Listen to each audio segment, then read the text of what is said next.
கீழே வேறு புஷியாண்டி நிற்கிறாப்புல. அவருக்கு ஒன்றும் தெரியாது. சும்மாவே அவர் இங்கே யாரும் சூப்பராக மதிப்பாங்க. அவர் தான் அடுத்த சிஎம் வர இதுக்கு முன்னாடி. இப்போ வந்து அவர் தானே.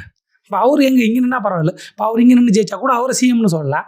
டி நகரில் நிற்கிறான். ஏன்னா இங்கே நின்னா ஜெயிக்க மாட்டா ஆள். எங்கே புஷியாண்டி நிற்க வைக்க வேண்டியதானே. அவ்வளோ பூத்தினியில் புஷியாண்டி இங்கே நிற்க வச்சு அவர் தான் சிஎம் கேண்டிடேட் சொல்ல வேண்டியதானே. வக்கு தான் உங்களுக்கு. இங்கே நின்று அப்படி ஜெயிச்சிட்டாருன்னா அப்புறம் பார்த்துக்கலாம். அவர் நின்று தோத்துறாரு. அதான் அவர் போய் டி நகரில் நிற்கிறாரு. இங்கே யார் நிற்க போகிறா, யார் சிஎம் ஆக போகிறா, யார் சிஎம் கேண்டிடேட்டு அதெல்லாம் சொல்ல. பிஜேபியை பற்றி ஒன்றும் சொல்ல. சும்மா வந்துட்டு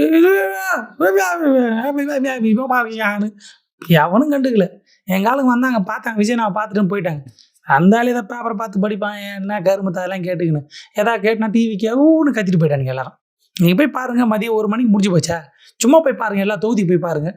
அவன் தொகுதி வேலை செஞ்சுன்னு இருப்பான். அவன் ஒரு கட்சியில் இருப்பான், அந்த கட்சிக்கு வேலை செஞ்சுன்னு இருப்பான். அவனுக்கு தெரியும் யாருக்கு ஓட்டு போடணும், யாருக்கு ஓட்டு போடக்கூடாதுன்னு.